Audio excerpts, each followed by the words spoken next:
जब बैटरी की लाइफ ख़त्म होती है तो उसको डंप करने का जो प्रावधान होगा या प्रावधान है, उससे हमारी धरती और भी जहरीली होगी, फर्टाइल लैंड को नुकसान होगा। तो क्या प्रदूषण को कम करने के लिए इलेक्ट्रिक वाहन को प्रोत्साहित करना ये डीजल और पेट्रोल से बेहतर है या उससे भी ज़्यादा खतरनाक है? जो रिसर्च है वो ये कहती है कि उससे भी ज़्यादा खतरनाक है। और मुझे विश्वास है कि अभी तक इस प्रकार के रिसर्च की जो बात कर रही है, ऐसा कोई परिणाम रिपोर्ट हमारे पास नहीं है। अगर कहीं आएगा तो इस पर विचार करेंगे।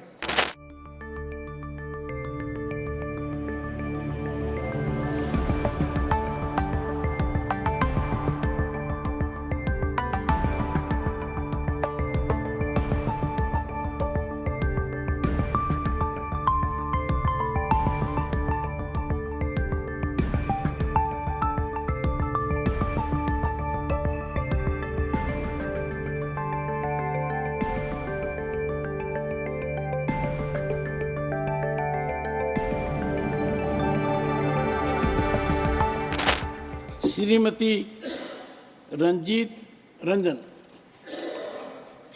सभापति जी, मैं आपके माध्यम से पूछना चाहती हूँ कि हम प्रदूषण को कम करने की बात कर रहे हैं, तो क्या ये सही है कि वाहन प्रदूषण को कम करने के लिए हम लोग इलेक्ट्रिक वाहन को भी प्रोत्साहित कर रहे हैं? तो क्या ये सही है? रिसर्च आई है कि जो इलेक्ट्रिक वाहन है, जो बैटरी है, जिस प्रोसेस से बनती है उसमें बनाने वालों को भी उनकी सेहत को और ज़्यादा खतरा है, और जब बैटरी की लाइफ ख़त्म होती है तो उसको डंप करने का जो प्रावधान होगा या प्रावधान है, उससे हमारी धरती और भी जहरीली होगी, फर्टाइल लैंड को नुकसान होगा। तो क्या प्रदूषण को कम करने के लिए इलेक्ट्रिक वाहन को प्रोत्साहित करना ये डीजल और पेट्रोल से बेहतर है या उससे भी ज़्यादा खतरनाक है? जो रिसर्च है वो ये कहती है कि उससे भी ज़्यादा खतरनाक है। Thank you. Honourable minister. आदरणीय अध्यक्ष महोदय, हमारे देश में 16 लाख करोड़ का फॉसिल फ्यूल का इंपोर्ट होता है। उसका प्रदूषण कितने बड़े प्रमाण पर है ये दिल्ली वालों को समझाने की आवश्यकता नहीं है। जहाँ तक लिथियम आयन बैटरी है, उसमें बैटरी में 4 केमिस्ट्री है। एक एल्यूमिनियम, एक लिथियम के साथ zinc, aluminium, steel, ion battery, इसकी भी केमिस्ट्री पे काम हो रहा है। एक एल्यूमिनियम एयर टेक्नोलॉजी पर भी काम हो रहा है। दूसरी अध्यक्ष महोदय, इम्पॉर्टेंट चीज़ ये है कि जहाँ पेट्रोल के लिए और डीजल के लिए हम 100 रुपये, 110, 120 रुपये लगाते हैं, वही इलेक्ट्रिक में हमको 10 रुपये लगते हैं। हम हमारे टिकट रेट कम कर सकेंगे। दूसरी बात, लिथियम आयन बैटरी जो है, इसकी कॉस्ट $150 पर आवर पर उसकी यूनिट की थी, पर अब वो $115 पर आई है। जो पर किलोवाट थी $150 की थी, अब वो 115 पे आई है। और अब लिथियम आयन हमारे देश में भी मिला है। जम्मू कश्मीर में वर्ल्ड का 6वां बड़ा लार्जेस्ट हमको लिथियम आयन मिला है। हम 1200 टन लिथियम आयन इंपोर्ट करते हैं। और मुझे विश्वास है कि अभी तक इस प्रकार के रिसर्च की जो बात कर रही है, ऐसा कोई परिणाम रिपोर्ट हमारे पास नहीं है। अगर कहीं आएगा तो इस पर विचार करेंगे।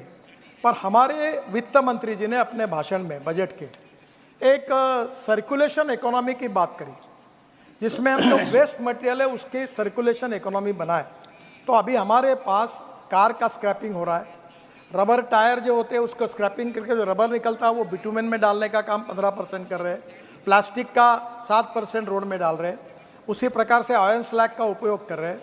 हमने तो म्यूनिसिपल वेस्ट दिल्ली की 25 लाख टन, अहमदाबाद की 25 लाख टन और दिल्ली मुंबई हाईवे में और डाली, ऐसी 50 lakh ton municipal waste road के अंदर डाल दी, केवल इकोलॉजी एंड इन्वायरमेंट को प्रोटेक्ट करने के लिए। जहाँ तक आपने ये बात की है जो आपके लिथियम आयन बैटरी की, इसके बारे में हम लोग पूरी चिंता करेंगे और इसके बारे में उसको रिसाइकलिंग करने के लिए वो कहीं भी उसके दुष्परिणाम ना आए, कहीं इसके प्रकार से कोई नई समस्या ना हो, इसकी पूरी चिंता सरकार करेगी। और ये केमिस्ट्री रोज बदल रही है और ये फ्यूचरिस्टिक टेक्नोलॉजी है।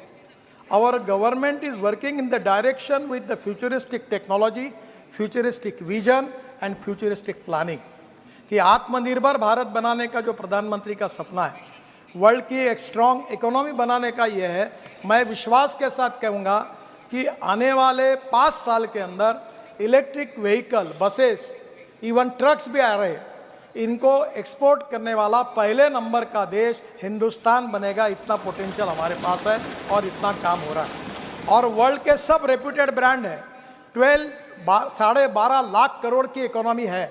अब जापान को पीछे डालकर हम तीसरे नंबर पर आए हैं और निश्चित रूप से जल्दी आगे जाएंगे। ये बहुत अच्छी तरीके से है और हमारा एक्सपोर्ट इसमें बढ़ेगा, नए रोजगार निर्माण होंगे और देश समृद्ध होगा। ये निश्चित रूप से मेरा विश्वास है। और जहाँ तक ऐसी कोई बात रिपोर्ट आएगी तो उसकी निश्चित रूप से हम सरकार की तरफ से चिंता करेंगे।